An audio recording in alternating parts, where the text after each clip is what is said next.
This video is part of a series of videos intended to give an overview of the forms used by the American Red Cross in our shelter operations. The shelter closure plan form, though, is really more of a checklist than an actual form that has to be filled out and turned in. The closure form is really useful as a list of things that have to be accomplished before closing the shelter.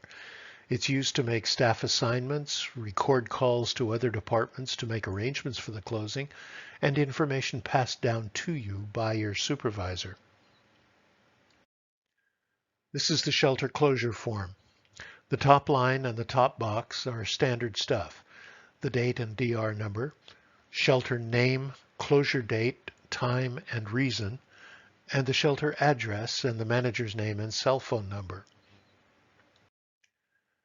The rest of the form is a list of steps to be taken to ensure the safety of our clients and to wrap everything up in a positive and timely manner. First, when and how are you going to notify the clients? Remember, the Red Cross policy is to give a minimum of 24 hours notice when a closure is scheduled. Next, how are the clients going to be transported, and do you know where? In this case, the county seems to be providing at least one paratransport bus staffed by county assistants. And when is the last meal scheduled? Second priority is making sure that all the shelter material and paperwork is packed and secured, and that arrangements are made to pick up everything or deliver it back to headquarters.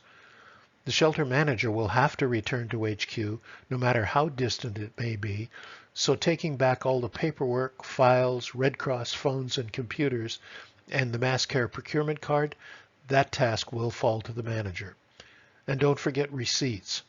The manager has some paperwork time ahead at HQ to look forward to reconcile all the charges that have been made. The closure inspection is critical. Schedule a time when the facility representative can join the manager for a walkthrough to document the condition of everything as we leave. And when that closure inspection form is completed and signed, take it with you back to headquarters. There's one step the manager has to take that's not listed on this form. Call a staff meeting and thank everyone.